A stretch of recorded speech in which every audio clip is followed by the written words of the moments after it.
receberam, responderam, e após essa sondagem que foi feita pela UNIEB, a gente levantou as questões, organizou isso, né, numa certa tabela.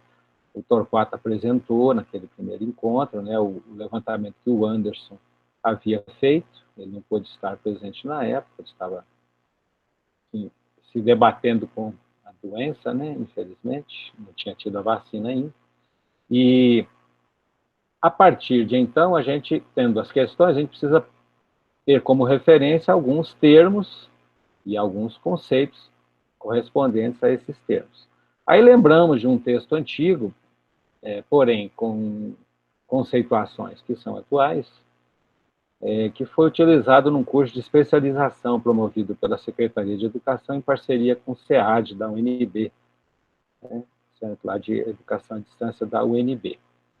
E eu e o Anderson, não lembro se o Torquato participou, nós participamos, né, como coordenadores de áreas específicas, né, e eu fiquei, na época, com a área de avaliação, e, por conta disso, nós elaboramos um texto, e esse texto nós achamos que seria pertinente, né, vocês terem, para ser a nossa referência de discussão terminológica, conceitual.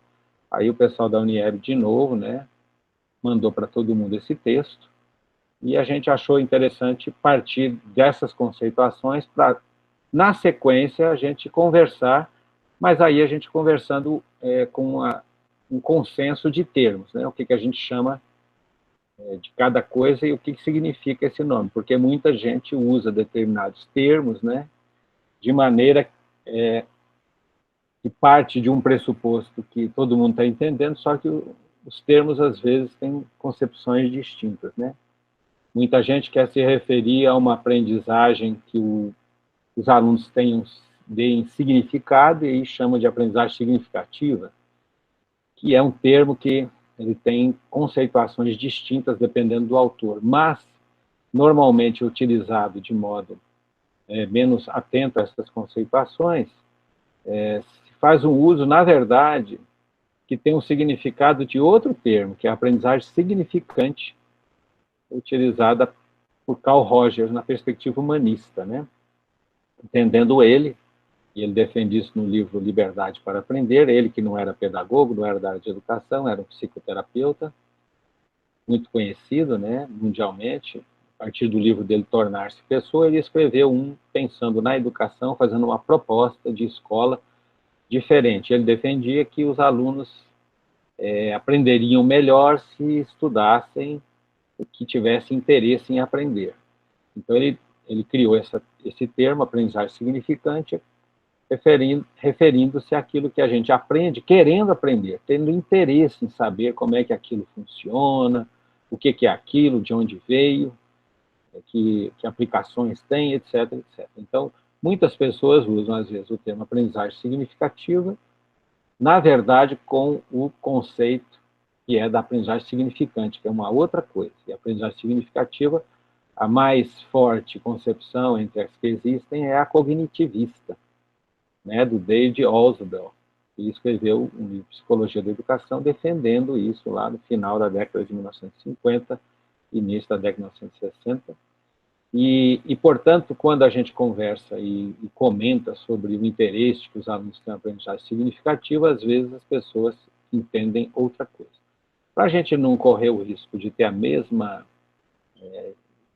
distorção conceitual na avaliação, que também a gente vê que muitas pessoas usam determinados termos de maneira equivocada, então a gente pensou assim, vamos ver se o texto ajuda em alguma coisa, né? Pode ser que vocês não tenham tido nenhum prazer em ler, pode ser que vocês não tenham tido oportunidade de ler, pode ser que vocês tenham lido e se arrependido de ler, mas pode ser que alguém tenha lido e achado que seja interessante para a gente conversar. Então, nós vamos revisar aqui inicialmente algumas coisas. Professor, oi. Desculpa, porque travou, você deve ter falado o nome de algum livro e travou. Não, na verdade, eu estava comentando que nós distribuímos o texto, né, a Unieb fez essa gentileza, para que a gente partisse de algum ponto, para poder ter uma conversa, assim, cada um com sua fundamentação. Só que eu coloquei, né, que esse texto... sim, eu estava falando da obra do David Ausubel, foi isso, será? Da Psicologia da Educação, do final da década de 1950, início da década de 1960, será que foi aí que travou, não? Foi a última coisa que o senhor falou. Tá. Então, eu estava falando do texto que pode ser que alguns não tenham tido a oportunidade de ler, outros tenham lido e se arrependido, outros tenham lido e ficado com raiva de ter que ler, e outros terem gostado de ler, e a gente tem o que conversar, seja qual for a situação.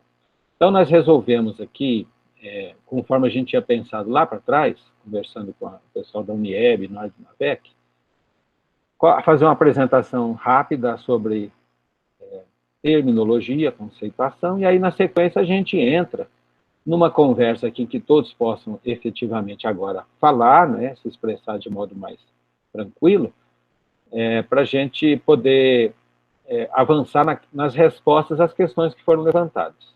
Temos agora que ouvir diretamente do escalão superior, Unieb Planaltina, professor Breno, por favor.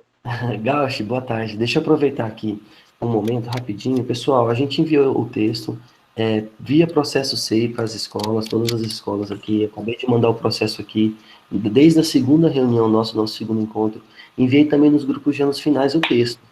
Aí ficou, no caso, os grupos dos anos finais, não sei se algum de vocês não participa desse grupo. Caso não participe desse grupo, o coordenador pode ter recebido e enviado para vocês em questão. Então, se você quiser entrar nesse processo aqui via SEI, que eu acabei de enviar no chat, nesse processo tem o arquivo. Caso você também queira que eu envie pelo WhatsApp, eu envio agora para vocês, professores. Aí, caso você não participe do grupo de coordenadores dos anos finais, vou passar aqui meu contato para vocês, 8883. A gente pede para os coordenadores das escolas enviarem para os professores de ciências, né? Aí eu acredito que não houve essa conexão no momento. Caso algum professor não tenha o texto ainda, pode me pedir aqui, tanto pelo processo, você entra no SEI, nesse processo tem lá o arquivo, e também, quem não tiver, pode me pedir aqui também no WhatsApp, que eu envio para você o PDF rapidinho. Tá bom, gente? Tá, então, como todo texto, né, a gente precisa ler com uma visão crítica, não se trata de trazer uma verdade, de modo algum, mas apenas uns esclarecimentos e algumas reflexões. A gente espera que esse texto possa contribuir de alguma maneira, né? Ele foi elaborado num contexto de curso de especialização, então, há alguns anos, né, ele é mais ou menos antigo, mas tem coisas muito atuais para a gente conversar agora. E, na verdade, a leitura não é um requisito agora. Eu vou apresentar o que é fundamental e a gente conversa a partir da apresentação. E como eu vou começar a ver só slide, eu vou pedir para o Breno, se o meu áudio parar, porque às vezes me dá uma parada, ou travar, você me avisar, tá, Breno? Por favor. Com certeza. Estou aqui você está vendo o slide? Estamos sim. A apresentação estamos sim. Muito bem. Então, qual é a ideia aqui? A gente trabalhar algumas concepções e reflexões em torno da avaliação no contexto escolar, e aí, na sequência, a gente volta para aquelas questões que vocês lembram bem, porque vocês fizeram, né? E o Torquato apresentou a sistematização que o professor Anderson fez. Aí o Anderson ajuda a gente também a lembrar, o Torquato, e também pode ter havido outras questões depois, né, que o pessoal da Unieb pode me ajudar aí, a gente abrir a conversa para todos falarem e a gente conversar e aprender juntos uns com os outros, né? Bom, primeira coisa, uma citação em defesa destes encontros que a Unieb tem feito, né? É de Paulo Freire, e Pedagogia da Autonomia, e ele defende exatamente isso, né? Que a segurança com que a autoridade docente se move implica uma outra, que se funda na sua competência profissional. Nenhuma autoridade docente se exerce ausente dessa competência. O professor que não leve a sério sua formação, que não estude, que não se esforce para estar à altura de sua tarefa, não tem força moral para coordenar as atividades de sua classe. Então, a gente percebe nitidamente, né, como isso é fundamental. Escolas excelentes são as escolas que têm professores comprometidos com a sua própria formação e com o foco essencial da escola, que é o estudante, né? Em articulação com a direção, com os servidores, com a comunidade em torno da escola, ou seja, a comunidade escolar como todos, os servidores, etc., a gente consiga construir um projeto pedagógico e construção essa que pressupõe uma formação associada para que o planejamento seja feito de maneira clara, que todos consigam se ver nele, e que reflita metas comuns e que se considere fundamentalmente os interesses dos estudantes e o papel da escola, o papel docente, o papel de todos, enfim. Então, em defesa do que a Unieb tem feito, e outras regionais também, aqui essa citação para todos nós, né? Bom, alguns termos, então, como a gente falou, a gente quer deixar claro para quando a gente conversar, a gente souber consensualmente do que nós estamos falando. A gente saber, né? A avaliação pode ser de natureza diagnóstica, que é um termo muito comum, né? Principalmente em tempos de pandemia, o que a gente mais ouve falar é de diagnóstico, né? Na escola, uma avaliação de natureza diagnóstica é quando ela é conduzida para identificar se um aluno está ou não tendo dificuldades. Você vai diagnosticar exatamente onde que a coisa está pegando, digamos assim. E a formativa, que é a avaliação oficialmente assumida, né, em diretrizes da Secretaria de Educação, é quando nós estamos falando de um processo, portanto, contínuo, ao longo de todo o curso, seja ele qual for, todas as aulas são objeto, foco e meio de avaliação, e o seu primeiro propósito é melhorar o processo de ensino-aprendizagem. Então, ao contrário do que às vezes as pessoas pensam, a avaliação formativa é para melhorar o processo. O processo pressupõe os papéis do docente, dos discentes e do conteúdo entendido como tudo o que é trabalhado nessas inter-relações estabelecidas entre esses três pontos, né, digamos assim, do que a gente chamaria da tríade do ensino. E considera o erro como normal e característico de um determinado nível de desenvolvimento da aprendizagem, e, portanto, o erro é muito bem explorado nesse processo avaliativo para poder esclarecer onde efetivamente se encontra alguma dificuldade, seja de quem for, seja do papel docente, seja do papel discente, seja da relação que se estabelece entre o docente ou a docente, os discentes e aquilo que está sendo trabalhado em sala de aula. A gente vai voltar nesse ponto, porque, afinal de contas, é a opção, né, conceitual da secretaria.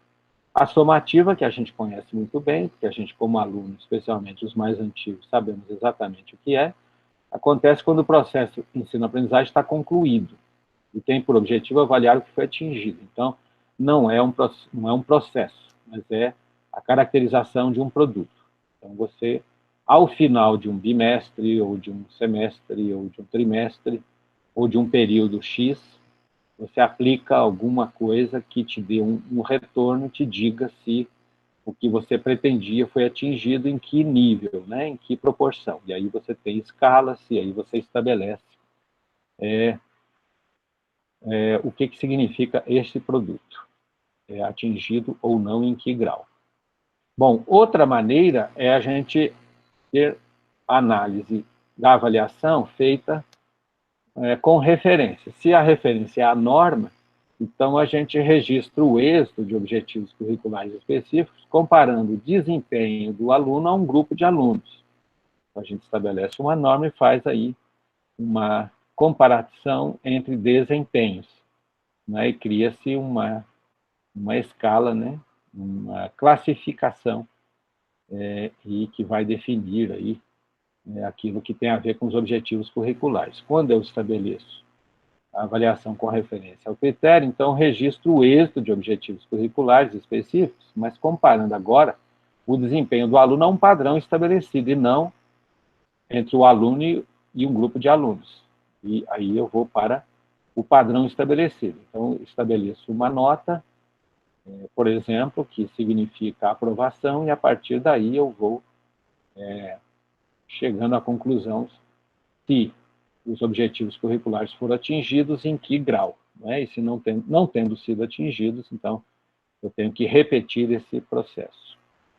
E pode ser também o que a gente chama de ipsativa, ou seja, vem de ipse, própria pessoa, quando é feita de acordo com os próprios desempenhos e resultados anteriores dele. É muito mais conhecida, digamos assim, e vivenciada nas séries iniciais, né? Quando a gente valoriza muito o desenvolvimento próprio estudante, né? Então, a gente tem aqueles portfólios que são apresentados aos pais nas reuniões, né? E aí vem toda a produção do estudante, os primeiros desenhos, as primeiras pinturas, as colagens, as primeiras grafias, né? E assim por diante. E aí você vai vendo, ao longo do período letivo, a evolução daquela criança. Quando eu tenho uma avaliação iniciativa, então eu vou valorizar essa evolução, mas acontece que é muito comum também que, a despeito desse portfólio, desse processo avaliativo, né, em relação ao próprio desenvolvimento daquele estudante, ao final, no fechamento das menções ou das notas, né, do ano, há que se considerar lá o critério estabelecido e nem sempre, né, você dá o devido valor a essa evolução individual do próprio estudante em relação a como ele estava e até onde ele chegou. Então, quando a gente tem uma perspectiva ipsativa, a gente valoriza muito o esforço, quando o aluno tem muita dificuldade, começa com notas bem baixas, depois vai melhorando, e quando chega ao final já está com uma nota que já está acima um pouco do padrão pré-estabelecido, então você valoriza essa evolução, digamos assim, do aluno, e aí você decide pela aprovação dele ou não a partir daí. Então, quando eu tenho um aluno que, desde o primeiro momento, ele vai tirando, né, notas altas muito semelhantes até o final, a gente não consegue ter muita clareza, às vezes, do desenvolvimento, porque praticamente ele não teve uma estabilidade. Mas quando eu tenho um aluno que, na primeira nota, ele tira 2,8, na segunda, ele tira 4,7, na terceira, ele tira 6,2, e na última, ele tira 6,9 ou 7,1, a gente percebe nitidamente o processo evolutivo desse aluno, e aí eu considero não só uma média de notas, mas eu considero o próprio desempenho dele em relação a ele mesmo, a questão da superação, né, das dificuldades que ele tem. Bom, agora falando de modo mais amplo, né, que é uma outra terminologia que é muito tratada, é a imprensa e as escolas, de modo geral, e às vezes faz uma confusão danada, a questão das dimensões, né? Nós aqui temos um foco mais interessado na avaliação da sala de aula, mas nós também temos avaliação institucional, temos avaliação de programas, temos avaliação de currículo e temos avaliação de sistemas, né? Temos os sistemas, por exemplo, de ensino, né? O municipal, o estadual, o distrital e o federal, por exemplo, né? Podemos tratar dos sistemas em função também das diferenciações na educação profissional, etc. e tal. A avaliação da sala de aula, obviamente, né, tem como foco o processo de ensino-aprendizagem, que está sob a nossa responsabilidade direta, e visa subsidiar o aperfeiçoamento da prática docente. Aí vem já um termo interessante. Muitas pessoas acham que a avaliação em sala de aula é para avaliar tão e exclusivamente, estritamente, se o aluno aprendeu ou não. Na verdade, avaliação no significado do termo pleno é para subsidiar o aperfeiçoamento da prática. Por quê? Porque quando nós temos instrumentos ou meios, né, ou formas de avaliar, o resultado daquilo que a gente faz não só indica as dificuldades dos alunos, ou de aluno A ou B, do estudante A ou B, mas também, provavelmente, e muito naturalmente e recorrentemente, algumas dificuldades na nossa prática mesmo. Então, é óbvio que o resultado de uma turma em relação a alguma coisa que eu fiz para tentar avaliar, né, a aprendizagem, e isso também me gera subsídios para perceber falhas na minha prática, na maneira como eu trabalhei determinado conteúdo, alguma dificuldade na relação que eu estabeleci com esse conteúdo e com os alunos, alguma dificuldade na relação entre os alunos, e também algumas dificuldades muito particulares que têm a ver com a diversidade dos nossos alunos e as dificuldades específicas às necessidades específicas de cada estudante, né? Então, a avaliação de sala de aula, compreendida como tal, ela não é apenas a constatação do grau de atingimento, né, daquilo que a gente chamou ser o objetivo de aprendizagem, né, por parte dos alunos. Também é um indicador da nossa prática em si. E é preciso aprender com a avaliação, sendo processual, como a formativa, que ela nos favorece, né, redirecionar o nosso planejamento aula a aula, se a gente estiver fazendo uma avaliação efetivamente formativa. Já a avaliação institucional, ela vai para outro nível, então ela permite a análise da instituição educativa e indica a efetividade da instituição educativa no cumprimento de sua função social. É muito curioso, né, como a imprensa consegue reiterar e induzir a sociedade, as pessoas a acreditarem que o Enem é uma avaliação institucional, ou seja, faz um ranking de escolas, o que é uma catástrofe. A catástrofe maior acontece quando o INEP, que é um instituto que leva o nome, né, de uma pessoa muito importante na educação brasileira, Anísio Teixeira, fala asneira estatística, ou seja, usa o resultado do Enem para, de alguma maneira, qualificar escolas e, portanto, e sobretudo, professores.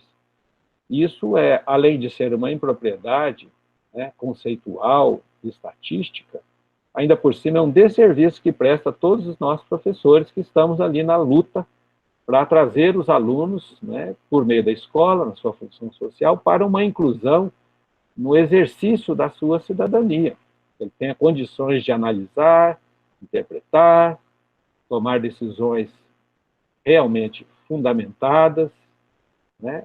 Então, quando se coloca que a escola da cidade tal, né, uma escola de Planaltina foi a pior no Enem, você tem uma impropriedade de ponta a ponta. Segundo, que escola nenhuma faz prova do Enem. A prova do Enem não é avaliação institucional, é uma avaliação individual e voluntária ainda por cima. Ninguém é obrigado a fazer. O Enem é voluntário e é individual. Então, o que o Enem pode me subsidiar é tentar ajudar os alunos da minha escola, né, a melhorar nos próximos momentos, né, de aplicação, especialmente os seguintes, né, aos que concluíram o ensino médio, os que vêm, a gente fazendo correção de rumos no nosso planejamento. Mas, em hipótese nenhuma, eu posso comparar uma escola a outra, supostamente pela nota que ela tirou no Enem. Primeiro, que escola nenhuma é submetida ao Enem. Alunos dela é que são submetidos. E essa associação indevida, o que tem gerado é uma desqualificação, primeiro, do ensino público, de maneira proposital, que a gente sabe, e segundo, uma desqualificação absurda, injusta, desonesta, inclusive, do trabalho dos professores, né? Porque se despreza tudo que está envolvido naquele resultado do Enem. Mas esse é assunto para outra conversa a respeito. Então, a avaliação institucional ela tem uma especificidade. Eu não posso pegar notas de um exame individual voluntário e fazer uma extrapolação e avaliar a instituição, a escola. Não tem absolutamente a mínima condição de haver essa correlação. E, infelizmente, ela é feita reiteradamente. A avaliação de programas, né, focaliza sua atenção nos propósitos e estratégias concebidos por determinado programa previsto para aperfeiçoar ou corrigir desvios de um sistema de ensino. Por exemplo, quem é mais antigo, eu não sei se ainda está existindo, me desculpe a ignorância, mas é que eu não tenho mais ouvido falar, mas tinha um projeto, ou um programa, não lembro bem como é que acho que era chamado de projeto, de aceleração nas escolas, para ajudar os alunos, né, a compensar algum tempo de defasagem, né? Então tinha lá a tal da aceleração. Antigamente, eu não sei como é que anda isso hoje, eu confesso a minha ignorância atual. Não sei o que mudou, se continua, se não continua. Mas ali você pode fazer uma avaliação especificamente daquele programa que tem um propósito para corrigir algum desvio. No caso, aí era defasagem, né? Idade séria. E aí você tem que saber se aquilo que está sendo feito efetivamente está sendo efetivo, né, eficaz naquilo que se propõe. Aí você faz uma avaliação específica do programa. A avaliação de currículo, como o próprio nome diz, né, tem o seu centro de atenção voltado para a análise do valor psicossocial dos objetivos e conteúdos propostos de um curso organizado para formar o aluno e para o estudo da efetividade dos processos previstos em sua implementação.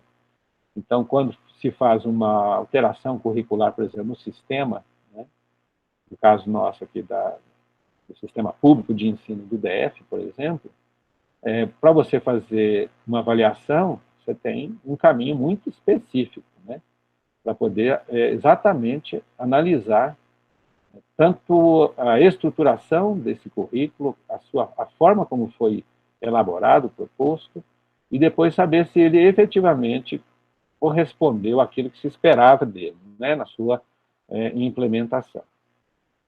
A avaliação de sistema, já, por outro lado, focaliza sistemas de ensino, visando subsidiar políticas públicas na área educacional. É aí que está o grande equívoco, né, que o governo reiteradamente comete. Houve uma correção há um tempo atrás, né, em que se deixou claro que não se tratava de utilizar o Enem para avaliar o sistema de ensino, né, avaliar como alguns fazem normalmente, né, a partir dos resultados do Enem, que são individuais, só, e nada mais, fazer ilações sobre a qualidade do sistema público de ensino ou do sistema privado, né, e sempre trabalhando nisso, na perspectiva, obviamente, de propaganda enganosa para valorizar o privado e desqualificar o público, o que a gente sabe que tem propósitos muito claros, né, a essa desqualificação ligados.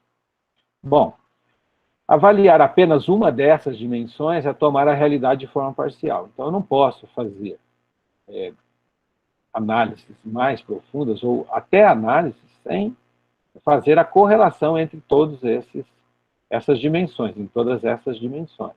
Então, só a sala de aula não me dá condições de avaliar uma escola. Por quê? Porque, às vezes, eu tenho diferenças muito claras no desempenho de diferentes turmas, entre turnos, né? E isso não dá para, a partir de uma avaliação de sala de aula, eu extrapolar para justificar uma análise que eu faça da qualidade da escola como um todo, do seu projeto pedagógico. Da mesma maneira, só currículo, só da instituição, ou só de um programa, ou só do sistema como um todo. Então, seria a composição dessas peças que me traria um retrato que subsidiaria melhor as intervenções, digamos, pedagógicas, que deveriam ser descentralizadas para garantir as coordenações da escola, assim nós pensamos, pessoalmente, para que os objetivos pensados, as metas planejadas no projeto político-pedagógico fossem atingidas na sua melhor possibilidade. Porque a gente sabe que planejamento, ainda mais educacional, trabalha com aquilo que é essencial na nossa profissão, que é a utopia também. A gente tem que sonhar, né, bem alto para conseguir avançar o máximo possível, sem perder a noção da realidade. Ou seja, óbvio que a gente escreve um projeto, a gente quer que os alunos saiam da escola com uma visão crítica da sociedade, das relações estabelecidas, tome decisões, né, com argumentação consistente. A gente sabe que isso é uma meta relativamente utópica, porque a gente sabe que a diversidade, tanto docente quanto discente, quanto de comunidade e de interesses envolvidos naquela escola em relação ao que está em torno dela, etc., né, gera uma diversidade no atingimento dessas metas ou mais amplas. Então, nós temos coisas que a gente tem no projeto político-pedagógico, que elas estão muito mais no campo da nossa utopia educadora, digamos assim, aquela que nos corre nas nossas veias, né, aquele desejo de atingir o ideal, mas a gente é ciente de que nós teremos limitações intrínsecas, intransponíveis, que não dependem de nenhum de nós, né, especificamente de nenhum segmento da escola. E aí, para caminhar aqui um pouco mais rápido, relembrando conforme está lá no texto, né, uma coisa que a gente precisa discutir claramente quando falamos de avaliação. Então, vamos lá, o Lucchesi, né, que é uma referência no Brasil na área de avaliação, que tem uma pergunta muito interessante, né? O que pratica a escola? Verificação ou avaliação? A palavra avaliação, ela é muito usada na escola, mas nem sempre ela está sendo usada para se referir a que está acontecendo. Ou seja, às vezes a gente não está tendo sequer avaliação, que dirá avaliação X ou Y, né? Então é importante a gente pensar um pouco sobre o que a gente está fazendo, como a gente está praticando isso no âmbito da escola, no nosso âmbito particular, né, como docentes, responsáveis por determinados processos de determinadas turmas, né, em determinados indivíduos dessas turmas, e para a gente também avançar um pouco nessa discussão e tornar melhor, né, o processo avaliativo e, sobretudo, né, aquilo do que ele faz parte, que é o processo ensino-aprendizagem como um todo. Bom, refletindo com Lucchesi, né? O Lucchesi escreve o seguinte: a avaliação da aprendizagem escolar adquire seu sentido na medida em que se articula com um projeto pedagógico, com seu consequente projeto de ensino. A avaliação, tanto no geral quanto no caso específico da aprendizagem, não possui uma finalidade em si. Ela subsidia um curso de ação que visa construir um resultado previamente definido. Esse é um primeiro ponto, assim, essencial. A gente usa muito. Vamos avaliar os alunos. Na verdade, toda avaliação, ainda mais se eu pensar a formativa, mas se eu falar de avaliação, ela efetivamente ela subsidia, né, um projeto que eu esteja desenvolvendo ou pensando em desenvolver. Às vezes ela subsidia a elaboração de um novo projeto, exatamente por nos subsidiar com informações sobre a efetividade daquilo que eu espero, naquilo que eu estou fazendo, ou seja, que um grupo está fazendo, né? Então é importante a gente analisar assim. Eu estou pensando que a avaliação é um instrumento que eu uso para saber se o aluno aprendeu ou não, então eu não estou falando de avaliação propriamente dita.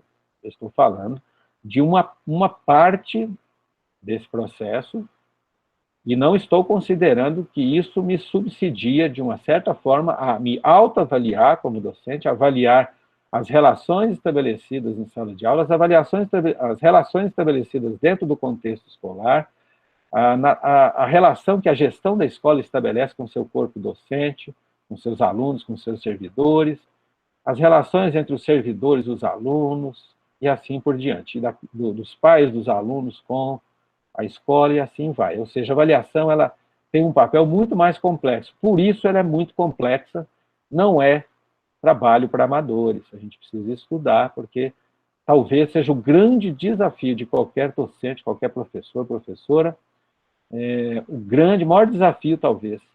Será que o meu aluno está em condições de avançar? Ele realmente entendeu o que eu considerei ser fundamental que ele entendesse? Em que nível de desenvolvimento eu consegui chegar com esse aluno, ou com esses alunos, comparado com aquilo que eu imaginava, né? No meu plano de ensino, no meu projeto de ensino e o projeto pedagógico da escola. No caso que nos interessa, a avaliação subsidia decisões a respeito da aprendizagem dos educandos, tendo em vista garantir a qualidade do resultado que estamos construindo. Por isso, não pode ser estudada, definida e delineada sem um projeto que articule. Ou seja, a avaliação, sendo parte do projeto, do processo de ensino-aprendizagem, ela também tem que estar muito claramente situada dentro do planejamento. Por quê? Porque a avaliação vai me subsidiar o tempo inteiro. A gente sabe que uma das características essenciais de um planejamento, qualquer que seja ele, é a flexibilidade. O que quer dizer isso? Que eu posso ir alterando esse planejamento no andar da carruagem, ou seja, no seu desenvolvimento, na sua implementação. Se eu tenho uma avaliação formativa, ela é processual, então a cada aula eu tenho retorno para saber se eu estou indo no caminho certo ou não. A somativa não tem isso. A somativa eu vou lá, despejo o meu conteúdo ao longo de um período, aí aplico uma prova e vejo se os alunos chegaram onde eu achei que eles tinham que ter chegado. Mas eu não tive nenhum tipo de subsídio ao longo desse período para efetivamente pensar em talvez mudar a maneira de de trabalhar em sala de aula, ou atentar mais para a diversidade dos meus alunos, para as necessidades específicas, para as dificuldades, né? Então, isso tudo precisa ser muito pensado. Então, vamos pensar juntos aqui. A avaliação tem sido recorrentemente confundida com verificação de aprendizagem. Como bem explicitado por Lucchesi em seu texto Verificação ou Avaliação que pratica a escola, encerramos a dinâmica do ato de verificar assim que obtemos o dado ou informação que nos interessa. Ou seja, verificar não implica retirar consequências novas e significativas para o processo sob nossa responsabilidade. Então, um processo avaliativo faz com que eu pense naquilo que eu possa mudar na minha maneira de praticar a docência que está sob minha responsabilidade. Quando eu falo assim, poxa, eu avaliei os alunos e cheguei à conclusão que eles não querem nada com nada. Não querem estudar, que não estão a fim de aprender. Há um reducionismo tal nessa afirmação que fica claro que eu não entendi o que é avaliar e talvez nem verificar eu esteja verificando bem. Se eu não me dou o trabalho nem de analisar se o que eu utilizei para chegar a algum resultado, um dado, ou informação para chegar à conclusão se os alunos aprenderam ou não, pode estar bem elaborado, e fica complicado isso, né? Nós temos colegas, numa universidade pública federal, aqui da federal, né, que tem 100% de reprovação numa turma e falam assim, poxa vida, essa turma realmente não queria nada com nada. Fiz um trabalho excelente e ninguém passou. Isso é um absurdo. Aonde nós vamos chegar com isso? Quer dizer, tem um professor de alto nível como eu, e ninguém passa. Quer dizer, então, tem uma coisa errada com esses meninos, né? Então, lembra aquela mãe animada que fala, olha que lindo meu filho lá marchando, né?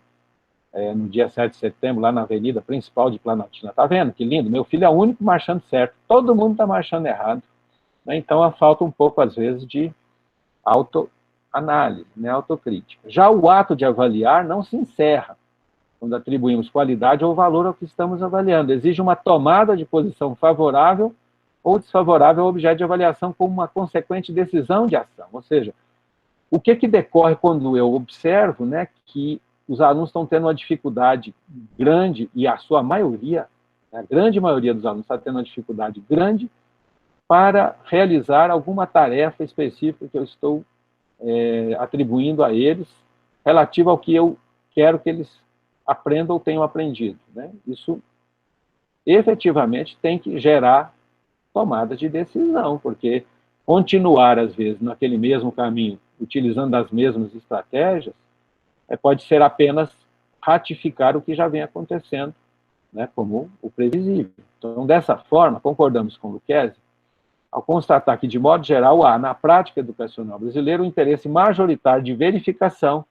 e não de avaliação. Então, o interesse de todos que estamos aqui agora é de melhorar ao máximo o nosso trabalho docente, ou seja, incluída a avaliação. E por que a avaliação com destaque? Porque ela subsidia o resto todo.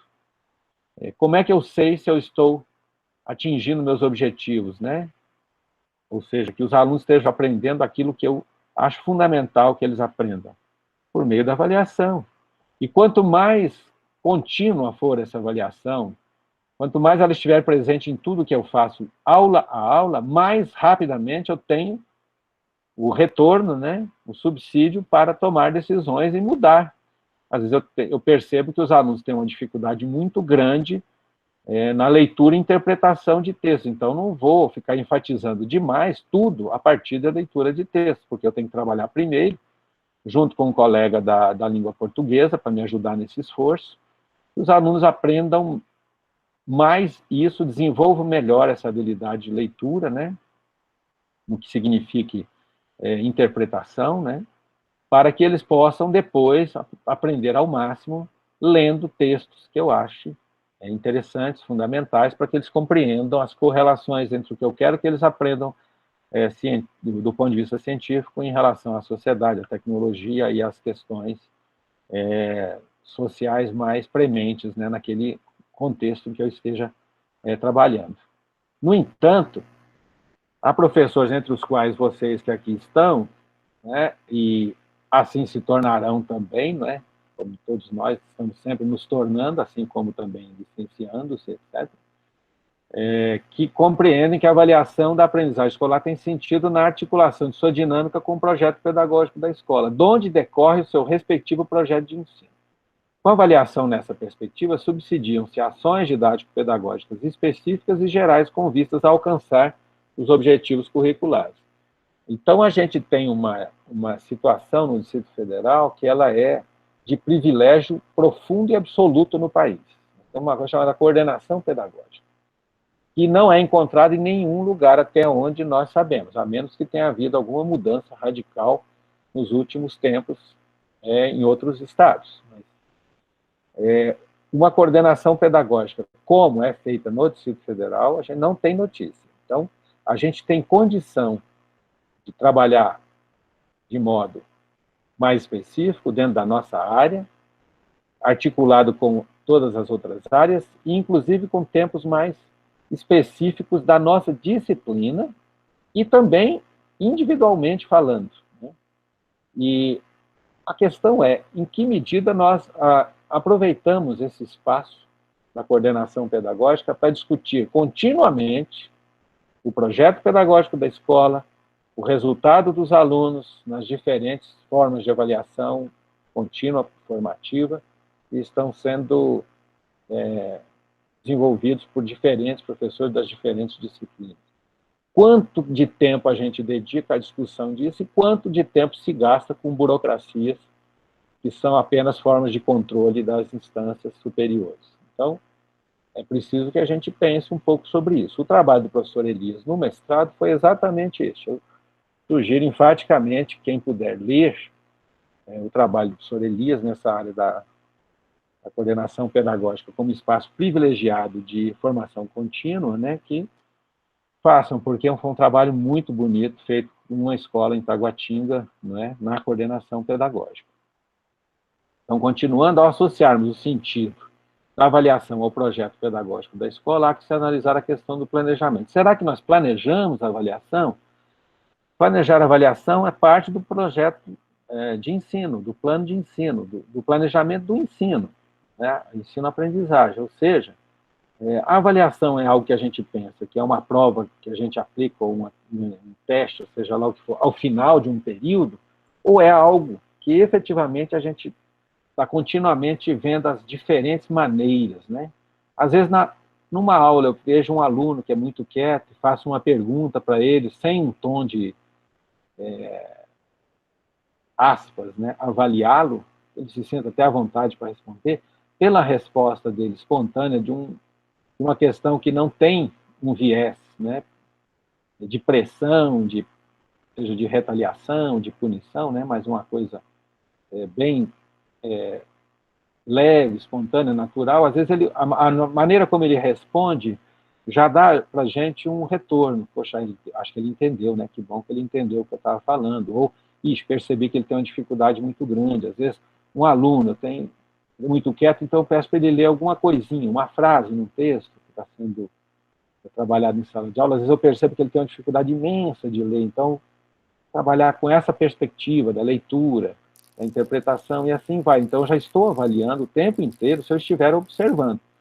A avaliação, ela pressupõe que a gente use os olhos para olhar os alunos olho no olho, para sentir o estado, né, em que eles se encontram. Quando a gente tem olho para olhar apenas o que está escrito no quadro, fica muito difícil pensar em avaliação. É preciso a gente olhar olho no olho os alunos, sempre de maneira natural e contínua e constante, porque às vezes um olhar pode alterar até um planejamento, em função do que ele significar para a gente, não é? Então, pensamos ainda, para planejar a avaliação, surgem questões que exigem respostas claras e objetivas. O que avaliar? Como avaliar? Tais questões, para resultarem em ações eficazes, devem ser precedidas pela clareza de outras duas. Por que avaliar? E para que avaliar? Isso é fundamental, né? Se avaliar significa para mim aplicar um pedaço de papel, algumas coisas para os alunos resolverem, e a partir daí gerar um número e prestar conta para a direção da escola, né, para dizer se o aluno passou ou não, então eu não tenho muita clareza do que eu estou fazendo, né? Eu fico parecendo aquele aluno que pergunta, isso cai na prova, professor? Quer dizer, a dimensão do trabalho ali, ela está num reducionismo absurdo, né? Porque se não for cair na prova, eu não vou nem prestar atenção. Né? Se o professor fala, não, não cai, aí o aluno volta lá para o videogame dele no celular, qualquer coisa do tipo. Por quê? Porque a gente está pecando em alguma coisa no processo. Né? Aí é que vem a questão do que o Paulo Freire chamou da curiosidade epistemológica, ou seja, será que eu estou despertando nos estudantes algo com interesse, uma curiosidade de entender por quê? Será que eu faço questão também de trabalhar os porquês das coisas que eu estou trabalhando em sala de aula? Será que eu estimulo, né, todo aquele que tem curiosidade a ter mais curiosidade ainda? Ou tentar explorar daquele que parece muito desmotivado, que tipo de coisa interessa a ele, né, e assim por diante. Né? Então, a avaliação também, eu preciso ter clareza. O que eu vou avaliar, exatamente? Então, aí como eu vou fazer para avaliar isso que eu quero avaliar? Primeiro, eu tenho que ter claramente respondido para mim por que eu estou avaliando e para que eu estou avaliando. O porquê da avaliação remete à própria concepção que os professores da escola possuem do que sejam o processo de ensino-aprendizagem e os respectivos papéis docente e discente e dos objetos de conhecimento que estão ali sendo trabalhados. E aí nós vamos lembrar, quando quer, lá para trás, em outra obra, né, que a avaliação educacional escolar, assim como as outras práticas do professor, da professora, ela é dimensionada por um modelo teórico de mundo de educação, traduzido em prática pedagógica. Então, tem o professor consciência ou não de que modelo orienta a sua ação educativa e sua prática avaliativa, estas têm consequências na relação com seus alunos, na relação destes e de ambos com o conhecimento, e extensivamente às suas situações de vida que enfrentam no seu dia a dia. E agora já é sem hífen, né? Está com hífen porque não foi corrigido de acordo com o nosso acordo ortográfico de 2009, se não me engano. Bom, e será que nós, nessa perspectiva, né, no nosso modelo teórico, na nossa concepção do que seja ensinar e aprender, avaliar, né, será que nós comungamos com a concepção teórica, ou seja, o modelo teórico de interpretação que sustenta as diretrizes para a avaliação da aprendizagem da Secretaria de Educação do DF?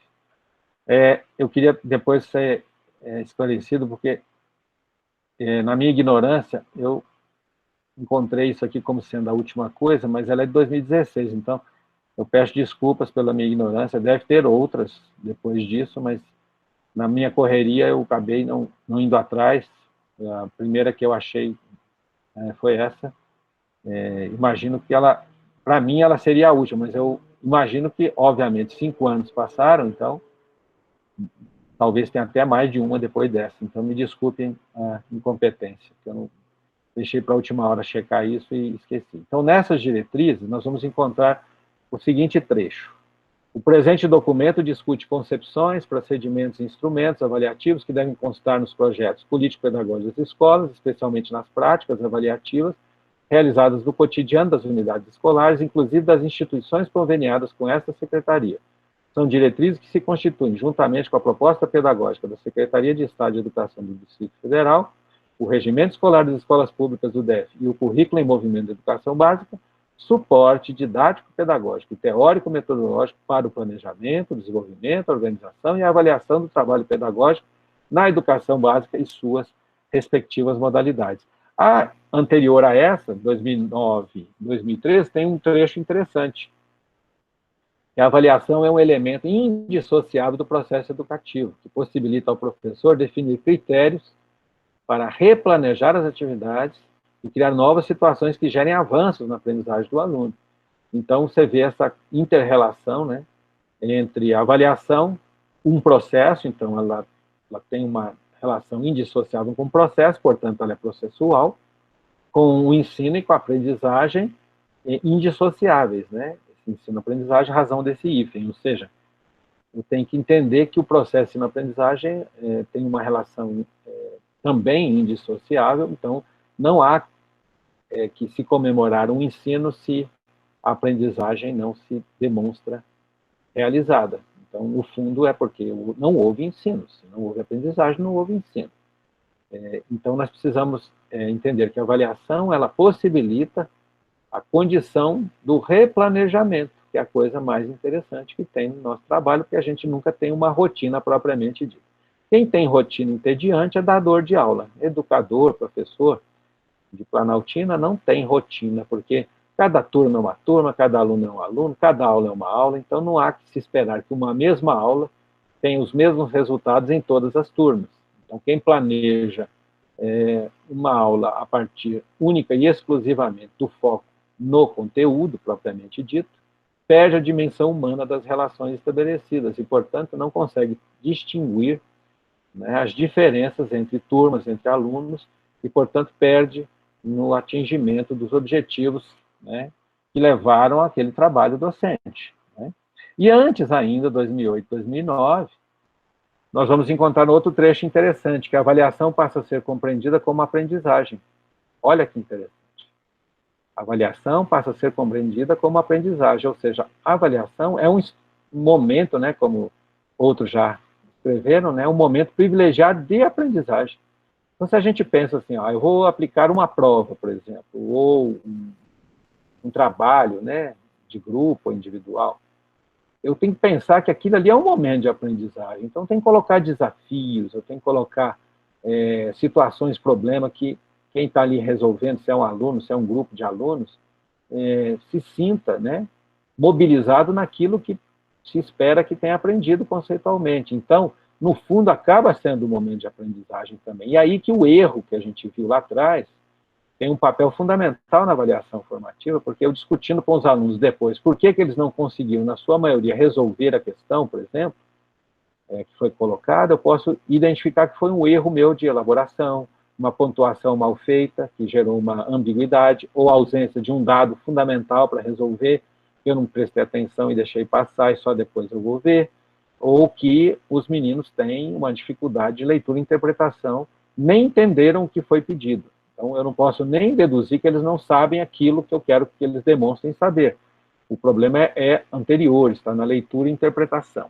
Isso faz com que os diversos instrumentos e procedimentos utilizados sejam organizados em torno de atividades que tenham sentido e relevância para o processo de aprendizagem dos alunos, em detrimento de exercícios mecânicos e artificiais. Ou seja, a gente ficar adestrando aluno para resolver determinado tipo de questão, depois repetir esse tipo de questão na prova, só mudando os dados, a gente chega, não faz de conta de ensinar e aprender, né? A gente finge que ensina, e depois eles fingem que aprendem, a gente finge que avalia, e a gente finge que eles aprenderam de novo por meio da avaliação. Então, efetivamente, isso não é da nossa alçada. Que é da nossa alçada o estudante, e os estudantes juntos, o indivíduo e o coletivo. Será que nós estamos conseguindo, junto com ele, chegar até determinados pontos que foram objetivados no nosso planejamento? Se não, por quê? Onde está pegando? Onde está o problema? E o problema nunca estará num ponto só, né? E ficar atribuindo culpas não é o objetivo da avaliação. O importante é a gente identificar pontos de melhoria, superação, né? E aprimoramento, para que todos, ao final, fiquem felizes. Qual a nossa grande felicidade? Quando a gente vê os nossos alunos sendo bem-sucedidos na vida, quando a gente encontra aluno e a gente percebe que ele está feliz, buscou o curso que ele queria, e a gente ajudou ele a lutar pelo sonho dele, não ir na conversa dos outros, em vez de fazer o que o pai gosta e a mãe gostaria que eles fizessem, e eles fossem por um caminho de realização pessoal, e que a gente teve uma importância no caminhar deles, que a nossa preocupação com a aprendizagem deles foi fundamental para eles acreditarem que podiam, entenderem que eles podiam superar as dificuldades, as limitações, acreditando neles mesmos. Isso que nos paga, a nossa alegria é essa. Adestramento é bom para né, outras frentes de trabalho, né? Tem pessoal que trabalha com adestramento de animais, isso é interessante, mas os estudantes são seres humanos belíssimos, como cada um de nós porque cada um de nós é único, e a gente precisa explorar o que há de mais bonito, que é o potencial que está ali, às vezes latente, sem ser despertado por conta de equívocos, né, no processo escolar. Bom, e por fim aqui, só para a gente encerrar, e desculpe a extensão da fala, cansativa, como nós temos a avaliação formativa como assumida formalmente pela Secretaria, tem um texto muito interessante, ele é antigo, mas ele é muito atual, do professor Fernandes, né, Domingos Fernandes, lá de Portugal, que é um país que tem uma produção de pesquisa em avaliação muito expressiva, mundialmente falando. Eu tenho a impressão que é uma das de ponta no mundo. Ele traz exatamente isso, né? Para uma teoria da avaliação formativa. Será que a gente realmente sabe o que é essa tal de avaliação formativa? Então, ele traz o seguinte, que dificilmente haverá mudanças significativas e consistentes nas práticas de avaliação formativa.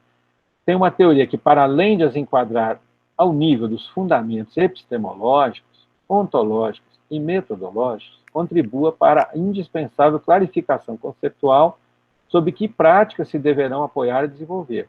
Mudar e melhorar práticas de avaliação formativa implica que o seu significado seja claro para os professores. Muita confusão se faz em torno do que seja avaliação formativa, né? Eu já ouvi muita gente falando, avaliação formativa é aquela que você não usa a prova. E é um absurdo completo, né? Há ainda muitas concepções erradas acerca do que é avaliação formativa, que estão relacionadas com a sua natureza, os seus conteúdos, os seus princípios, as suas funções e as suas relações com o ensino e aprendizagem. É preciso sublinhar que a avaliação formativa de matriz construtivista, cognitivista ou sociocultural é alternativa a todas as avaliações ditas formativas, que não são mais do que versões mais ou menos formais, mais ou menos estruturadas, da avaliação formativa que foi conceptualizada nos anos 60 e 70 do século XX. Julgo que, a este respeito, muito há ainda a clarificar, quer ao nível da comunidade dos investigadores, quer ao nível da formação inicial e contínua dos professores, quer ao nível dos diferentes níveis da administração da educação. Então, concluindo com Fernandes, né, hoje nós sabemos que pode estar ao alcance das escolas, dos professores e dos alunos melhorar o que se aprende. E, mais importante ainda, como se aprende. Né? Isso eu acho que é o interesse de todos nós. Melhorar o que se aprende em sala de aula e melhorar como se aprende, porque isso significará para nós satisfação, realização profissional, né, atingimento dos nossos sonhos, né, de ver os alunos com os olhos brilhando por estarem aprendendo, né, e poderem caminhar com seus próprios pés. A avaliação formativa, não sendo a panaceia para os males dos sistemas educativos, é com certeza um processo pedagógico essencial para apoiar milhões de crianças e jovens que, ano após ano, experimentam a frustração, o desânimo, o abandono escolar e mesmo a exclusão social. É por isso que temos forçosamente que desbravar e aprofundar a ideia de avaliar para aprender, se quisermos enfrentar as questões mais prementes e urgentes da educação contemporânea. Isto passa necessariamente pela investigação empírica e pela construção teórica. Não é possível, nos ensina Paulo Freire, para encerrarmos as nossas enfadonhas reflexões aqui nessa parte inicial da nossa conversa, no livro A Importância do Ato de Ler, o seguinte: não é possível praticar sem avaliar a prática. Avaliar a prática é analisar o que se faz, comparando os resultados obtidos com as finalidades que procuramos alcançar com a prática. A avaliação da prática revela acertos, erros e imprecisões. A avaliação corrige a prática, melhora a prática, aumenta a nossa eficiência. O trabalho de avaliar a prática jamais deixa de acompanhá-la. O nosso trabalho como educadores, né, em sala de aula, ele pressupõe contínua avaliação da nossa prática, porque avaliando a nossa prática, corrigiremos a nossa prática, melhoraremos a nossa prática, aumentaremos a nossa eficiência e, por fim, ficaremos muito realizados e felizes de perceber alunos que conseguiram superar dificuldades, que se interessaram em aprender e que aprenderam, e que começaram a sonhar com sonhos antes considerados inatingíveis ou impróprios. Né? E é por isso que nós estamos aqui. Obrigado pela oportunidade, desculpe o tempo exagerado, e passemos a conversa sobre a batuta do povo da Unieb.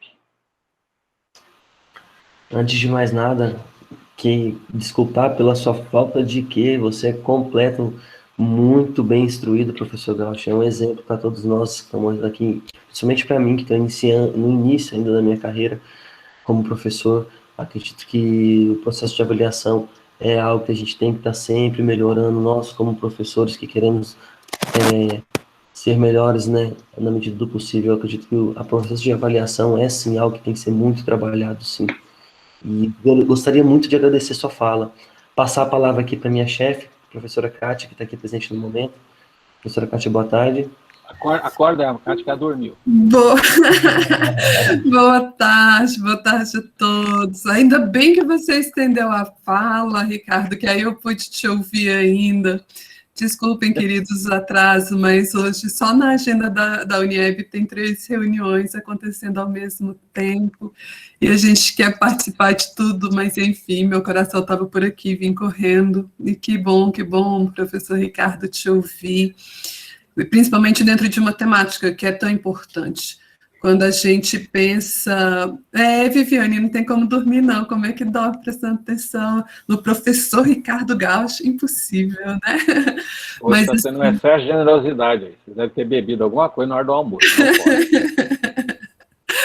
E assim, quando a gente propõe esse encontro para a gente pensar mesmo sobre avaliação, junto dessa área de ciências especificamente, para trazer essas reflexões, né, que foram trazidas hoje.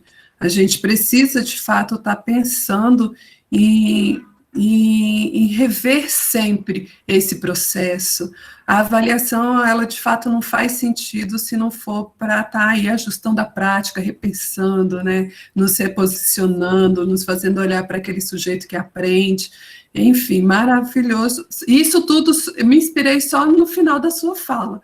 Imagina aqueles que estão aí desde o início. Eles dormiram. Estou vendo a Ana Paula com a mãozinha levantada. Fala baixo. Não acorda. Kátia, eu estava aqui pensando, a Kátia está perdendo essa fala. Não é? Ainda bem que fica gravada aqui, Leia. Ainda fica gravada. Eu estava falando, a Kátia ama essa fala, ele fala tudo que a gente sempre conversa. Amei. Nossa, show de bola. Obrigado, generosa. Olha, nós gostaríamos de deixar esse momento aqui para que os professores falassem também um pouquinho aqui. Vários comentaram durante aqui a nossa reunião, colocando algumas frases aqui, mas eu gostaria de saber se algum professor poderia dar sua opinião sobre a nossa reunião. Ana Paula está com a mão levantada, Breno. Ana, pode falar. Para ela.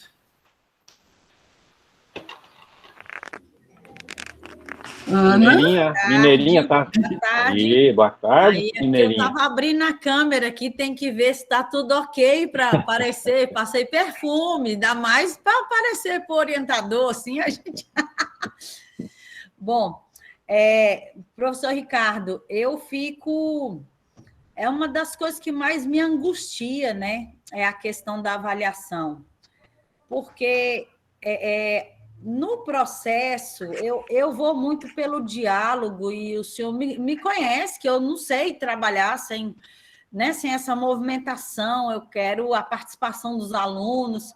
Então, me ocorreu aqui, né, uma lembrança, uma vez eu estava introduzindo conteúdo de química orgânica, e os alunos, professora, que chato isso, só esse tanto de nome para a gente decorar, o que é álcool, o que não sei o quê. Aí eu falei, gente, não é por aí. Para eu ter a empatia aqui, para eu ter esse diálogo, eu tenho que buscar alguma coisa que vai despertar os meninos. E aí eu me aventurei. Eu falei, então tá. Então eu vou explicar uma coisa aqui para vocês.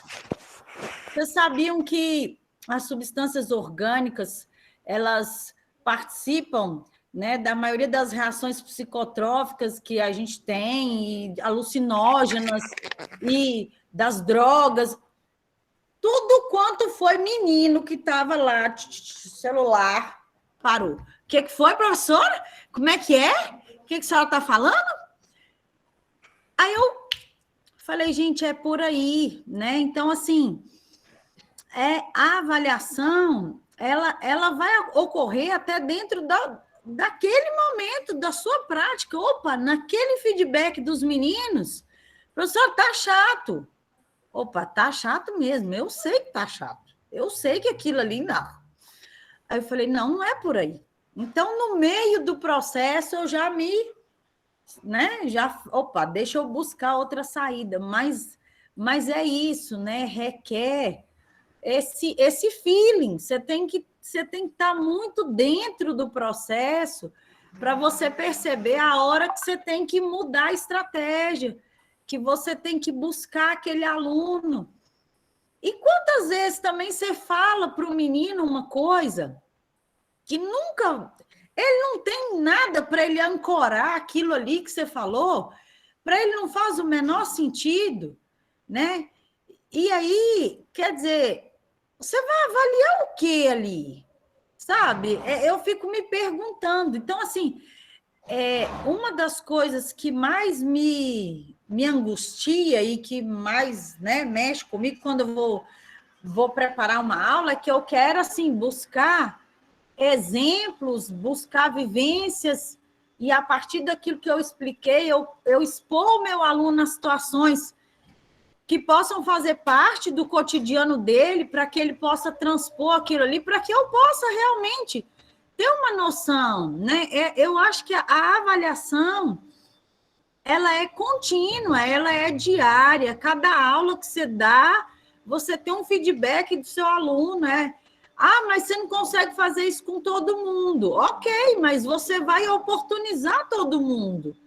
Uma hora você vai tirar daquele que não fala nada. Né? Então, eu vou muito por aí. Isso é algo que mexe muito comigo. Então, o planejamento ele tem que ser muito sistêmico, né? E você tem que estar muito inserido.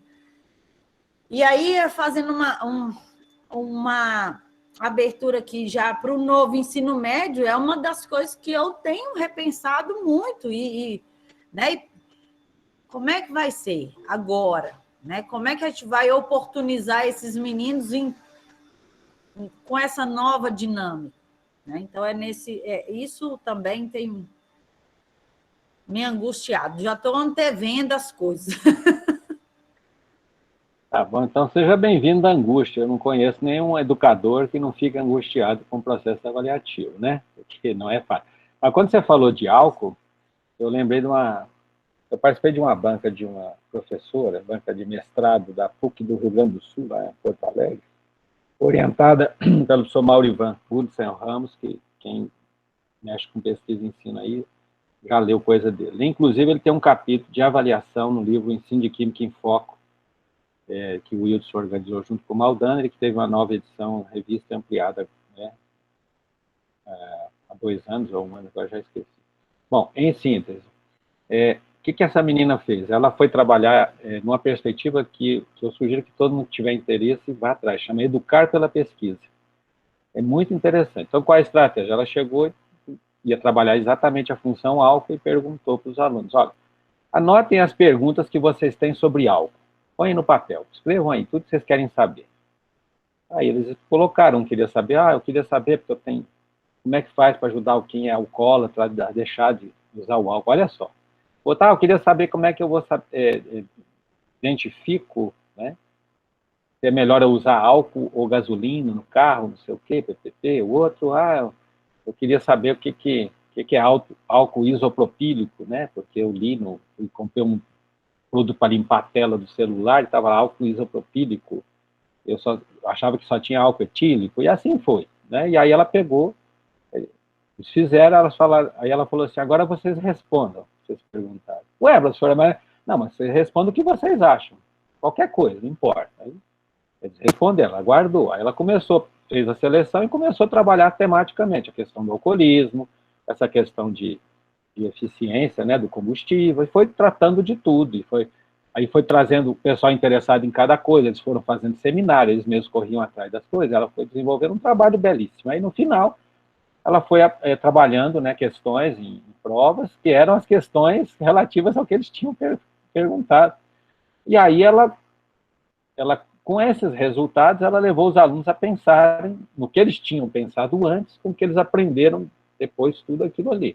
E eu lembro de um caso de um aluno que ela apresentou lá, que o menino deu uma resposta muito aquém do que ele tinha demonstrado no seminário de sala de aula e tal. Ela falou assim, vem cá, por que você deu um show na apresentação e na hora que eu pergunto aqui para você, você dá uma resposta tão distante daquilo que você poderia? Professora, Então, posso colocar tudo? É porque eu fiquei achando que não precisava, estava com preguiça, não sei o quê. Tá bom, então coloca tudo. Aí a menina escreveu lá tudo e ela percebeu que, efetivamente, avaliou, né, que o trabalho tinha atingido seus objetivos em determinado grau. É óbvio que a gente não trabalha com a ilusão de que todos os alunos acompanhem, né, tudo, porque cada aluno é um aluno, mas esse esforço, né, de você trazer dos alunos o interesse, como você falou, é parte do processo de planejamento, do processo de ensino-aprendizagem como um todo, mas também da avaliação, porque faz parte. Então, como é que eu vou avaliar se eu atingi ou não?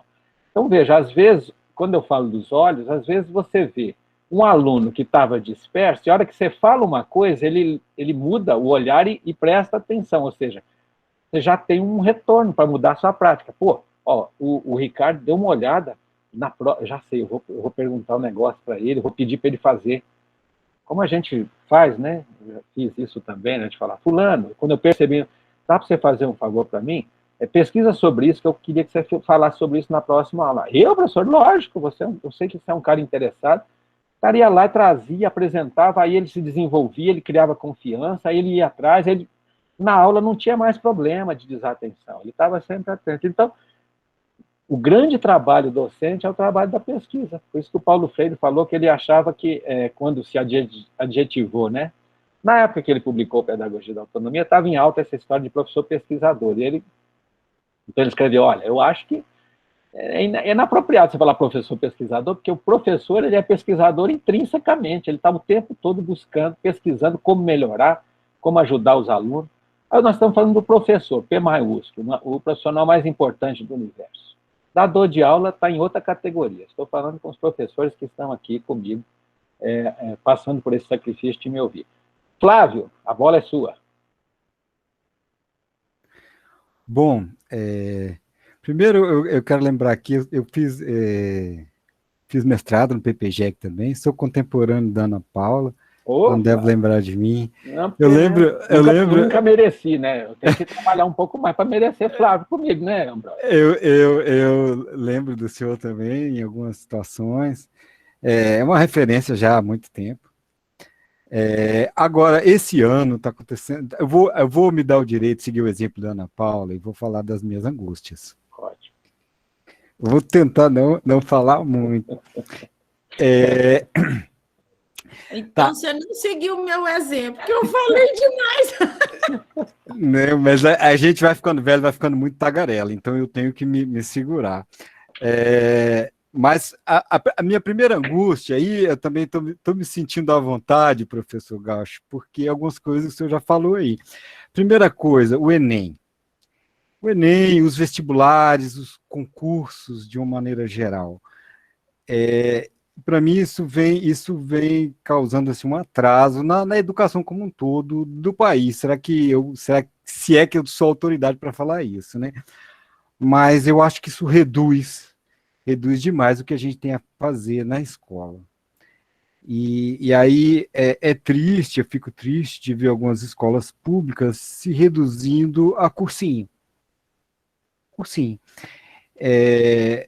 Aí, por exemplo, eu trabalhei no plano piloto, eu já trabalhei em todas as escolas. Eu fiquei muitos anos como contrato temporário, eu fui efetivo, saí, fiquei muitos anos como contrato temporário e voltei agora. Para mim não faz o menor sentido uma escola pública querer ser melhor que a outra.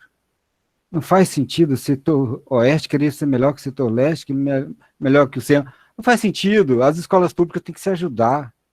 Isso já é uma loucura, os professores entraram nessa, e ser melhor, assim, querer ser melhor é bom, né, porque a gente quer sempre melhorar, mas ser melhor é quem tem mais alunos aprovados na UNB, né, nas escolas, nas universidades federais, e assim, poxa, isso, né, como já foi falado, né, isso não avalia a escola, na verdade. Eu já trabalhei nessas, né, como eu trabalhei em todas, teve um ano que eu estava na que aprovou mais, e eu deixava bem claro para os alunos, olha, essa escola não é melhor porque aprova mais. Vocês que se aprovam, a escola fala, nós aprovamos mais. A escola não aprova nem o aluno em vestibular, o aluno que vai lá, estuda e passa. É claro que a gente fica feliz, que a gente vê que serviu para alguma coisa, né? Que participou do sucesso de alguém. Isso traz uma felicidade. Agora, a gente não sabe quanto. De repente, a gente é aquele professor odiado, né, que o aluno xingava o ano inteiro, foi lá e passou, a gente fica feliz porque ele passou, né? Bom, então isso é um incômodo que eu acho que reduzir a escola. É lógico que isso é um dos papéis da escola, mas está muito reduzido a isso. A gente tem muito mais a fazer do que isso. Aí depois um outro incômodo, que tem a ver com também, já foi falado, é a hora do conselho de classe. De apresentar as notas, os números. Não tem avaliação em conselho de classe. Assim, para mim é um bando de louco ali, botando para fora a loucura e nem um momento de terapêutico é. Primeiro, a gente é obrigado a ter os números para mostrar no conselho de classe. Tem um momento que eu acho assim que isso devia ser proibido, sei lá, devia ter uma lei proibindo, que é projetar a foto do aluno e os professores descerem a linha nos alunos que estão projetados na frente ali dos professores. Isso é uma coisa absurda, absurda. Como que as pessoas não se dão conta do que estão fazendo? Bom, tem essa parte e tem a parte das notas. Aí vem a pior parte. Por quê? Quem é o professor mais bem visto na hora do conselho de classe? É o que reprova mais. Esse professor que reprova todo mundo aí deveria ganhar o prêmio, né, máximo, comparado ao Nobel do professorado aí, não sei, porque é o que reprova mais. Eu não estou entre esses melhores aí, eu sou bonzinho, eu sofro quando eu reprovo um aluno. Eu faço de tudo, eu dou 1000 chances, às vezes eu me atraso, me enrolo, porque eu dou sempre chance para o aluno, eu não invento nota, mas eu dou todas as chances que eu consigo imaginar para o aluno que quer a aprovação. Então, assim, eu nunca sou bem visto na hora do conselho, porque eu não sou aquele que tem aquele monte de reprovação, e eu sofro muito. Assim, isso aí também, eu estou falando da realidade do plano piloto, eu imagino que em Planaltina não é assim, não foi isso que eu vi no primeiro conselho de classe de Planaltina, assim, longe disso, nem passou por essas coisas, eu participei de um conselho só aqui, mas de qualquer forma, é uma tendência, talvez seja uma tendência dos dias de hoje, de sempre, eu não sei. Isso me incomoda muito, eu sofro com isso, mas também vou aprendendo a sobreviver a isso. Agora, rapidamente, o ano passado aconteceu uma coisa interessante, assim, no início da pandemia, foi uma loucura, eu me perdi, esqueci de lançar avaliações, então eu fiquei assim com mais de 70% dos alunos reprovados, no primeiro bimestre. Nossa, minha moral foi lá em cima. Foi lá em cima, eu vi o que é ser um professor respeitado na escola, porque mais de 70% dos alunos estava reprovado, e eu falava, não gente, isso está errado, foi eu que não lancei, mas não adiantava, eu passei a ser respeitado. Eu falei, caramba, que coisa, mas é legal ser respeitado, eu brinquei com isso, eu mantive isso, porque assim, não dá para ter respeito, por esse respeito, né? Eu brinquei com isso, eu mantive essa fama, e no final eu fui dando as chances e aí, né, eu fiz o que eu achei que deveria fazer, mas a minha fama já tinha ficado lá. E aí a gente vê que loucura que a educação se tornou, não sei nem se é educação, é isso que a gente vive, a vida do professor, a vida na escola, né?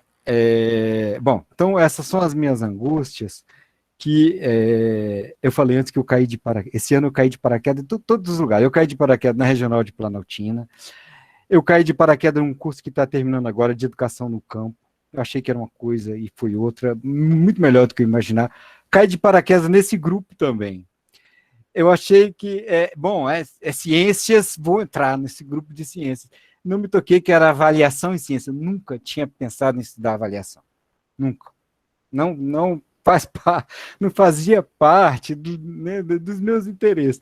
Mas eu falei, caramba, que legal, uma coisa nova, uma coisa que apareceu para mim. Tá aí, uma coisa que eu nunca me interessei, que eu nunca estudei, vou estudar.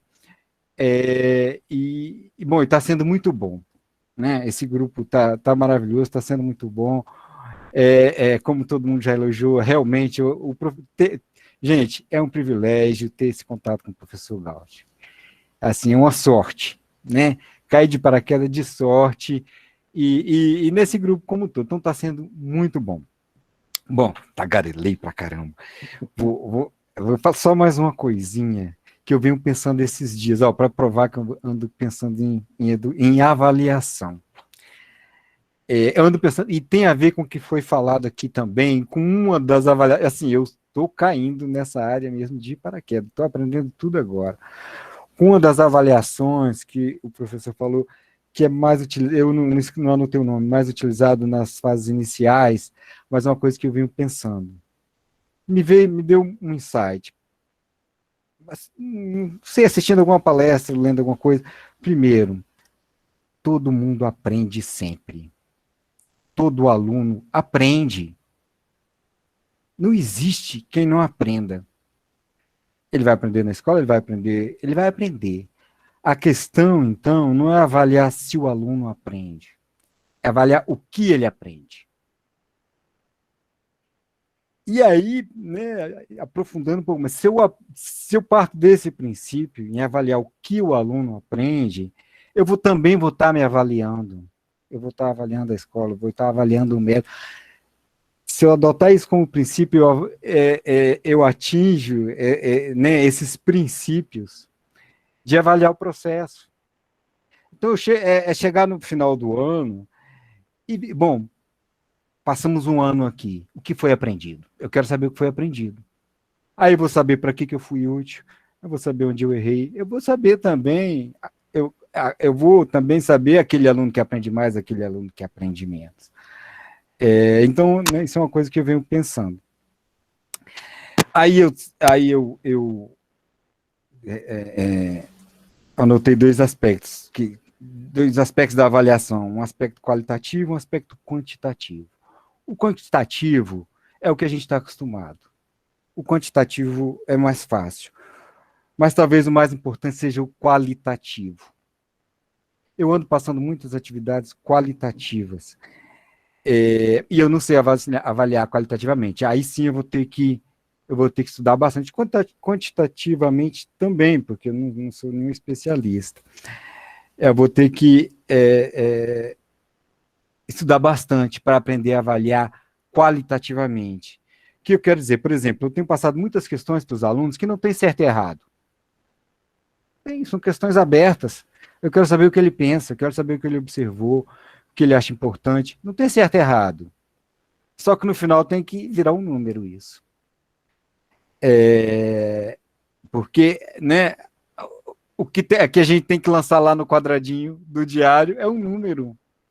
E também não dá para escrever a gente tem aluno demais, não dá para escrever um texto sobre cada aluno, mas dá sim para aprofundar na questão da avaliação qualitativa, e eu vou estudar mais isso. Bom, era esses meus desabafos e tagarelices. Obrigado. Muito obrigado aí pelas reflexões. Agora o Bento quer falar também? Rapidamente, eu gostaria de colocar aqui, eu joguei no chat para vocês um link, até pela fala do professor Flávio, e também no começo, né, por causa do texto de alguns não tinham recebido, a gente fez aqui um formulário, e em uma das perguntas a gente pede para vocês que quem tiver interesse, a gente está pensando em fazer um grupo do WhatsApp com os professores de ciências aqui, a gente poder discutir as próximas reuniões que tiverem futuramente com a NAVEC, a gente está se organizando de maneira mais efetiva. Que caso algum coordenador não consiga entrar em contato com vocês, a gente consiga entrar diretamente. Então, eu mandei um formulário aqui, aí os professores que tiverem dicas, tiverem situações, tiverem dúvidas ou sugestões, que possam, nesse grupo, estar colocando elas, para a gente poder estar discutindo. Muito bem. Flávio, você está com a mão levantada ainda. Quer falar mais alguma coisa ou esqueceu? Bom, veja que o Flávio levanta várias questões, mas o que me parece assim essencial é quando a gente se incomoda com a perspectiva, né, que nós temos diante da gente de melhorar o trabalho e saber até que ponto nós estamos conseguindo fazer o que a gente gostaria. Esse incômodo caracteriza a função do educador. A gente nunca está satisfeito exatamente, a gente está sempre futucando mais. Né? É o que eu sempre falo com meus alunos, né, colegas que a gente trabalha em formação continuada, é o seguinte, né, quando o dador de aula, quando ele está num churrasco no domingo, é uma coisa que existia antes da pandemia, a gente não sabe se vai existir, né? Está lá no churrasco, o dador de aula ele nem lembra de nada, só quando vem na mente que no dia seguinte é uma segunda-feira, ele fala, ô desgraça, amanhã eu vou ter que voltar a encontrar aquela porqueira lá. Mas o educador, ele está ali, tudo que está acontecendo no churrasco, ele está de olho. Aí o professor olha lá o cara fazendo carvão, botando fogo no carvão, se for um cara que nem eu, que tem uma incompetência intrínseca de botar fogo na desgrama do carvão, eu apanho mais do que tudo, né, para botar, quer dizer, ele fala assim, poxa, olha que coisa, eu posso trabalhar uma situação com os alunos para discutir combustão parcial, falar da própria produção do carvão, etc., a emissão de monóxido de CO2, eu vou pensar numa coisa, né, ou alguém que joga alguma coisa na piscina, uma coisa afunda, outra não, aí você começa, aí pega um jornal lá para ler, aí tem vou pegar isso aqui, vou fotografar esse artigo aqui, tá ótimo para eu trabalhar tal coisa, ou seja, o educador está sempre buscando alguma coisa para melhorar o trabalho dele, né? E o dador de aula sabe exatamente sempre quantos dias, horas, segundos faltam para o fim de semana, para o feriadão e para as férias, não é? E o educador, ele costuma ter aquela crise, né? Poxa, as férias tá demorando, já estou com a saudade danada aqui, já estou separando as coisas, quer dizer, é complicado, né, essa história, mas o fundamental, Flávio, é que o incômodo que a gente sente, e sobretudo a convicção de que nós não sabemos e precisamos aprender, e no fundo, né, como diz Paulo Freire, a nossa formação é inconclusa, ou seja, nós nunca chegaremos exatamente na posição de dizer assim, eu tô pronto, eu não tenho mais nada que aprender. Eu acho que o grande aprendizado no trabalho docente é que crescentemente eu percebo tanto de coisas que eu ainda não consegui fazer aprender, né? Então, é como a frase do Sócrates que eu uso muito, que eu gosto muito, né? Que o sábio é aquele que reconhece a própria ignorância. Isso foi de um resultado do encontro que ele teve lá com a Pitonisa, lá que era a Bambambam na época dele, né? Que ela ficou sabendo da fama dele, chamou o Sócrates, porque ela queria conhecer. E aí ele chegou e ele falou para ela, ué, mas por que você me chamou aqui? Não, porque você... Eu falei assim, acho que você não está se confundindo, eu não sou isso que você está falando, não. Pelo contrário, eu me considero ignorante. E ela falou assim, aí ela falou para ele, né, não, você está aqui exatamente por isso. A sabedoria, ela é revelada inicialmente exatamente pelo reconhecimento da própria ignorância. O que quer dizer isso? Todo educador, ele sabe que tem muito a aprender, que cada desafio é novo. Quer dizer, você pega uma nova turma no novo ano, são novos desafios. Você sai de uma sala, vai para a sala do lado, contígua. Não adianta chegar lá com a mesma aulinha e achar que vai abafar.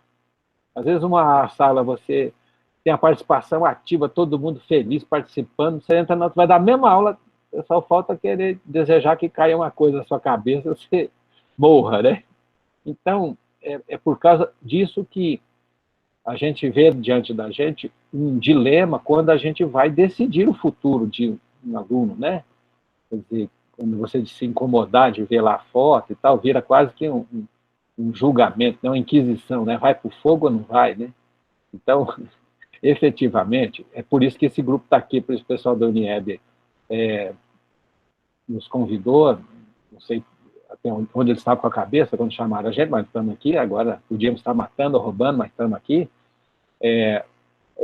Esse esforço assim, de tentar superar é que anima a gente. Então, em vez de desanimar, anima. Então, você falou, estou a fim de estudar isso, eu vou buscar aquilo.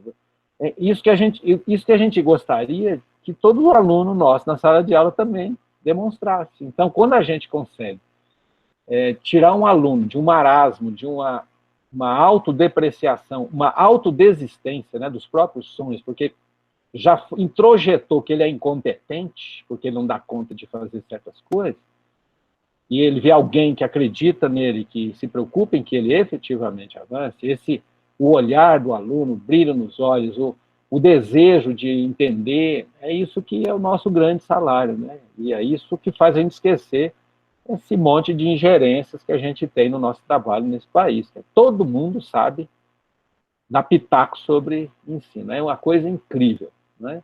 Então, o que a gente é invadido, né, no nosso trabalho continuamente é complicado. E quando a gente fecha a porta e a gente vê aqueles olhinhos olhando para a gente consegue fazer algo juntos e ver neles o interesse, e aí a gente, quando avalia, percebe que houve efetivamente um progresso, um desenvolvimento naquele aluno X, Y, por menor que seja, pô, consegui. Ele já não está mais com tanta vergonha de ler uma coisa em voz alta, ele já faz perguntas sem medo de tomar uma atacada de volta e tal. Esse processo avaliativo, quando ele começa a fazer parte do processo de ensino-aprendizagem, a gente usa qualquer momento como avaliação. Aí, quando você senta para corrigir uma prova de um aluno, não está só em jogo o que ele escreveu no papel, tá? A lembrança que você teve de uma fala dele na sala de aula, de uma demonstração dele de ignorância, mas curiosa, de querer entender. E aí você considera todos esses aspectos e percebe que a avaliação não pode se restringir a um número na caixinha, como você falou. Então, a gente precisa ter a capacidade de superar esses paradigmas impositivos, né? Eu só posso lançar uma nota que está registrada num papel. Não, eu posso lançar qualquer coisa, porque eu sou o responsável direto pela avaliação. Então, se um aluno teve dificuldades aqui e ali, mas ele demonstrou outros aspectos a colar, eu posso aumentar, sim, conscientemente, fundamentadamente, responsavelmente, profissional, eticamente, eu posso sim aumentar a nota para que ele tenha o mínimo para não ter dificuldade para progredir, porque eu sei que ele tem potencial para superar isso. Quando a gente passa a vivenciar isso, então todo momento é momento de avaliação. A gente sai do limite do instrumento X ou Y e começa a pensar no processo mais amplo, né? E eu acho que a gente tende a ser mais justo. Agora, é quase inevitável que a gente cometa falhas na avaliação, como a gente comete falhas continuamente na própria atividade docente ali na sala de aula que a gente está dando aula, né? Bom, falei mais que você, desculpe. Vamos lá para a Laura, Lady Laura, mãe do Roberto Carlos. Oi, pessoal, boa tarde, tudo bem? Fala, Lady Laura. Prazer estar de volta aqui nesse encontro com o professor e os demais. Bom, gente, eu cheguei na secretaria tem muito pouco tempo, né? Eu cheguei em dezembro. Primeiro, eu quero me desculpar pelos barulhos aqui da minha casa, porque eu moro em chácara, então, às vezes, é galo cantando, menino correndo, assim por diante. Mas, queria dizer que eu sou recém-chegada na Secretaria de Educação, sendo que os últimos 5 anos eu fiquei fora de sala de aula, e também o meu último trabalho foi no ensino superior, então, também não faz um bom tempo que eu não estou trabalhando com ensino médio. Mas a questão da avaliação, eu acho que, independente do nível de ensino, ele exige bastante do professor, né? E aí, quando eu cheguei na Secretaria de Educação, eu comecei a me questionar como seria a minha prática pedagógica no ensino médio, como seria meu planejamento, minha avaliação, como a realidade escolar ia conversar com tudo isso, e como é que eu poderia trazer a experiência, né, dos 15 anos que eu tinha no ensino privado para a escola pública, tentando fugir um pouquinho do que o Flávio falou, desse foco Enem Paz, mas, ao mesmo tempo, não isolar isso, porque eu sei que tem muitos dos nossos alunos que almejam a escola pública, que prezam por esse processo. E aí, no ano passado, quando eu cheguei, eu peguei os alunos só no último bimestre, já tinha toda uma metodologia constituída, e então eu deixei o fluxo seguir para finalizar o ano. E nesse ano, agora no CENUM de Planaltina, que eu considero que eu estou começando, de fato, o que eu entendo, aplicar o que eu entendo dessa relação de realidade escolar, planejamento, avaliação e tudo mais. E aí, nos materiais que eu tenho trabalhado com os alunos, eu considerei que seria interessante eu sempre levar o conteúdo e as diferentes realidades. No caso, pensando como é que a gente... como é que esse conteúdo aparece no PAS, né? Como é que esse conteúdo... Há quanto tempo esse conteúdo não aparece no PAS, ou aparece, com que frequência tem aparecido, e no Enem também. Tento trazer algumas coisas de concursos, seja de ensino de nível superior ou de nível médio, porque às vezes tem alguns concursos que trazem o conteúdo bem cru ainda, com pouca compreensão, a interpretação da pergunta já te dá a resposta, então isso também faz com que, nossa, eu sei responder uma pergunta de concurso, né? Então eu sempre trago no material didático essas questões de concurso, Enem, PAS, e trago, a partir de alguma atualidade, como é que esse conteúdo se relaciona com o dia a dia do aluno. Então, o que está se falando sobre esse conteúdo no dia a dia? Qual foi a última notícia que saiu aí na mídia sobre esse conteúdo, né? E essa tríade tem surtido um resultado bem interessante no interesse dos alunos para com o conteúdo, né? Então quer dizer que aquela reportagem que saiu sobre o Lago Paranoá, que estava sendo assoreado lá no próximo da Ponte do Bragueto, é por conta disso? Era isso que a gente estava estudando? É uma eutrofização que está acontecendo lá? Então, isso foi um processo bem interessante. Tem sido bem interessante, tem capturado a participação dos alunos. E nessa linha de trabalhar com Enem, PAS, realidade escolar do aluno, a notícia mais próxima desse conteúdo, ou mais recente relacionada a esse conteúdo, agora, no segundo bimestre, eu trabalhei uma verificação de aprendizagem, não foi uma avaliação, né? Então, um instrumento de verificação da aprendizagem, que eu disponibilizei desde o início do bimestre. Então, logo na primeira aula, quando eu introduzi ecologia, eu distribuí para ele, entreguei para eles um formulário. Só que esse formulário de ecologia, cada aluno tinha um animal. Então, eu tive o trabalho de pegar um animal do cerrado e entregar para cada aluno. Então, no primeiro A, somente uma pessoa tinha o bugio. Só uma pessoa tinha... Enfim, cada aluno recebeu um animal diferente. E aí, sobre esse animal, eles tinham que me devolver um trabalho, que tinha cerca de 10 questões, sobre a ecologia desse animal. As perguntas abordavam autoecologia, demoecologia, cinecologia, o que vocês imaginarem de ecologia, mas eles não podiam pensar no conceito ecológico que estava no livro, na apostila, no Google, eles tinham que pensar naquele animal dele, né? Como é que é aquela espécie, a relação dessa espécie com outros e assim por diante. E todas as espécies do cerrado, algumas que aparecem, assim, a gente tem muitos alunos que moram em chácara e tudo mais. E aí, resumo da ópera, com relação a esse resultado que eu tive, que foi a primeira avaliação desse segundo bimestre. E aí corrobora com o que o professor Ricardo falou, que todo momento é um momento de avaliação, né? O caminho foi muito melhor do que o destino, com essa experiência. Ou seja, desde o dia que eu entreguei até a última aula, porque eles estavam com o instrumento da verificação da aprendizagem desde da primeira aula.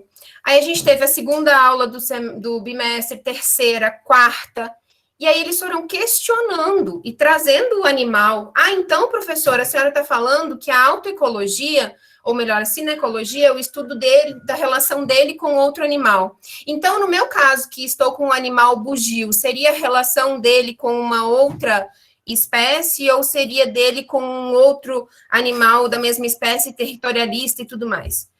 Ou seja, eles estavam focados no animal e como construir com o conteúdo de cada aula o seu documento, né, a ecologia do seu animal. Fora essa participação que foi acentuada ao longo das aulas, porque eles estavam tentando correlacionar o conteúdo com o trabalho, o tanto de vezes que eles me contactaram por WhatsApp, por e-mail, por mensagem privada na plataforma, também foi maior. E tem alunos que, quando me entregaram, né, em definitivo, o trabalho, eu não precisei avaliar se ele acertou as 10 questões ou as 15 questões. Porque só de ele estar saindo no primeiro dia e não sabendo o que é uma cadeia alimentar formada por produtor, consumidor e decompositor, e chegar na última aula e saber me explicar o que era a teia ecológica daquele animal, para mim já valeu o processo. Então, já valeu o caminho que ele seguiu. Eu não estou preocupada em ir lá em pergunta por pergunta e verificar se ele fez toda a ecologia do bugio. Porque só o fato dele ter acentuado a participação dele, ter me contactado, ter me mandado vídeos dele tentando chegar na resposta, eu acho que esse aluno construiu o conhecimento dele. Conseguiu chegar num nível que conseguiu se sentir desafiado e gerar algum resultado. Então, eu fiquei muito feliz, queria compartilhar essa experiência do bimestre com vocês e dizer que eu estou nessa tentativa de não abdicar, de não abrir mais. Ele está com o relógio biológico errado mesmo, Sandro. Ele está, na verdade, sem relógio biológico, esse galo. Só para atrapalhar mesmo. Então, gente, eu acho que o nosso foco que foi o foco que eu tive, e eu espero estar correta, porque eu não quero estar começando errado, mas se estou, eu vou me reinventar de novo. Eu acho que o foco eu estou aprovando esse aluno, reprovando esse aluno, por quê? Porque ele não está evoluindo enquanto cidadão, não está evoluindo enquanto alguém que vai para o Enem, alguém que vai para o PAS, enquanto alguém que está saindo melhor do que entrou. É muito difícil você pensar em reprovar se você não acompanhou esse processo, né?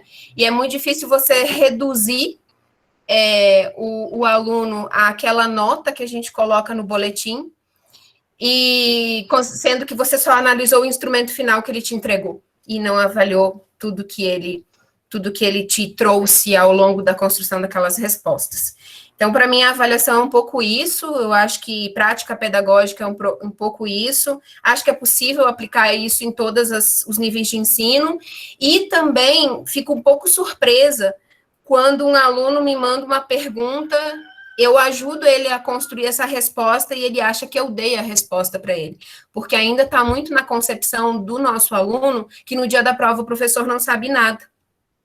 Ainda muito que a gente se bloqueia no dia da prova e não contribui com a avaliação dele. Então, se a gente está aí mediando o conhecimento ao longo de todo o bimestre, por que no dia de avaliar a gente não está mediando o conhecimento dele? Ou não está estimulando a construção da resposta no instrumento que a gente adotou para avaliar? Então, eram essas as colocações e provocações. Obrigada, desculpe por ter me estendido, e relevem o galo. Um dia a gente faz uma canja com ele. Faça isso não. Coitado do galo. Eu acho que ele está dizendo, Lady Laura, cadê minha comida, minha ração, minha água? Você esqueceu, né?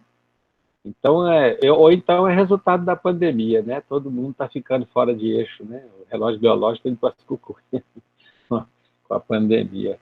Obrigado aí pelas reflexões. Da boa notícia, Laura, saber que você já chegou e já está fazendo coisas diferentes, né?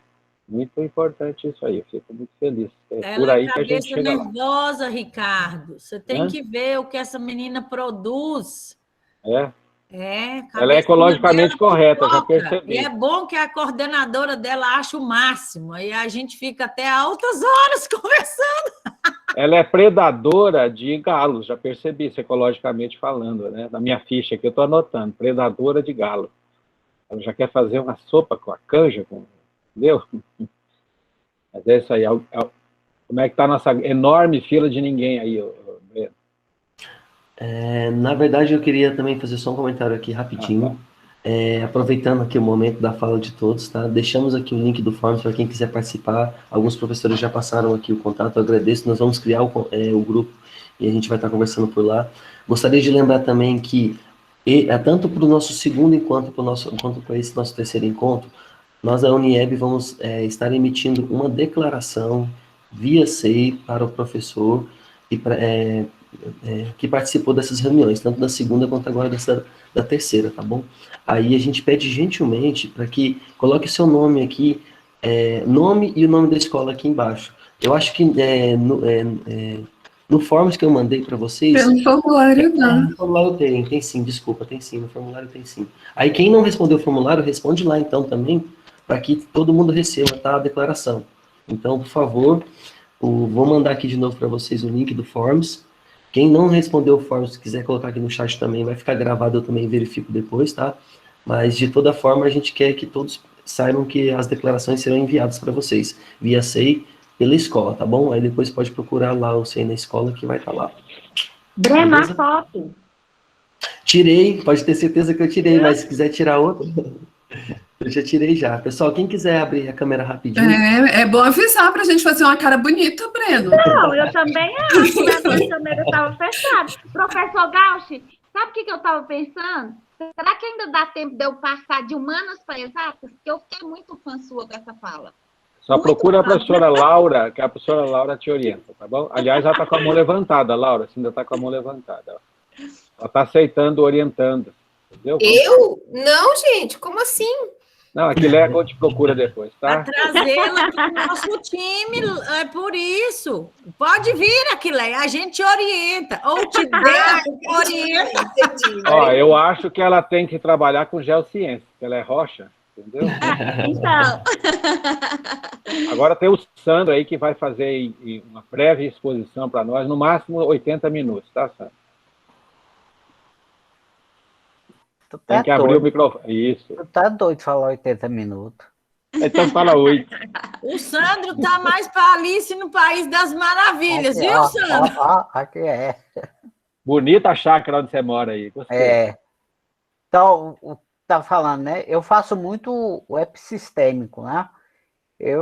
Porque eu fui professor de matemática, agora estou dando aula de física. Aí, no começo, o menino só nota boa, né?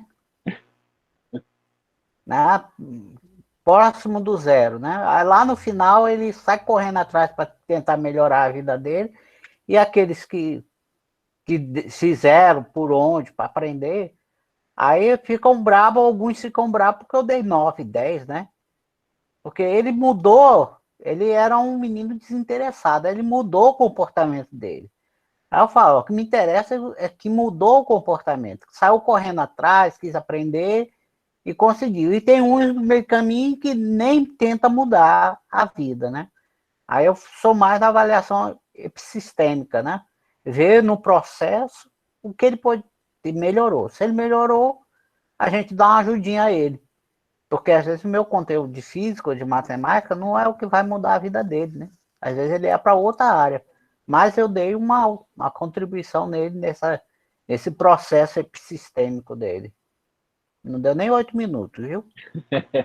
Mas veja, você falou mais ou menos na linha que a Laura falou. Quando a gente transforma o trabalho em um processo avaliativo contínuo, a gente tem muita subsídio, a gente tem muita informação para tomar uma decisão mais segura sobre o aluno, porque é como você falou, você percebe o desenvolvimento dele na perspectiva ipsativa, né? Ele começa com dificuldades e ele vai superando, ele vai se esforçando. Então não precisa chegar em 9, 10. Ele saiu de 2 e chegou em 6, um progresso absurdo. De 2 para 6, se for pensar, né, dentro de um contexto tão deficiente, com tantas adversidades e tal, foi um avanço significativo. Se esse 2, esse 6 tem realmente um papel de avaliação, né? Porque é muito comum também professores não terem clareza qual a diferença entre um 5 e um 4,9, né?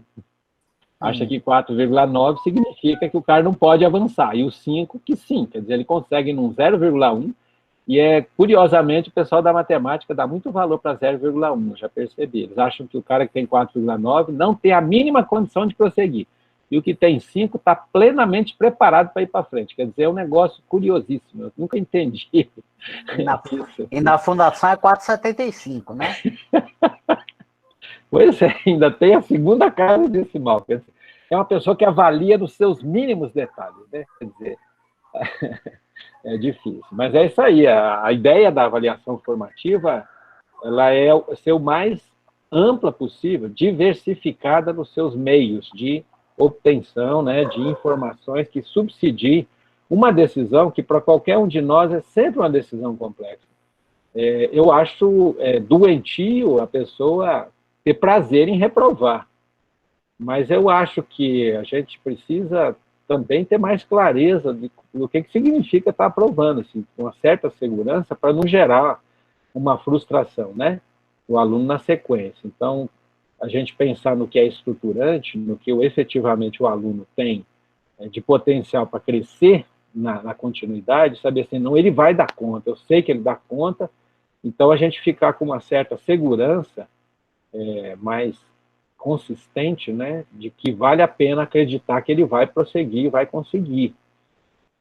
Então, veja que o nosso trabalho não é elementar, gente, a gente mexe com vidas, essa é a questão, não é só médico que mexe com vida, não, né? A diferença que eu sempre falo para meus alunos, né, a diferença entre nós e o médico é que o médico mata no varejo, a gente mata no atacado. Então, a gente também, ao contrário, a gente dá vida no atacado. Então, a gente pode levar muita gente a crescer e encontrar a felicidade, que é a própria realização pessoal na vida, né, de fazer algo que traga satisfação pessoal, né, porque que domina, que tem segurança, que traz felicidade ao ser feito. Então, se a gente atentar um pouco mais, né, nesse aspecto da avaliação, a gente vai perceber que ela é um divisor de águas, né?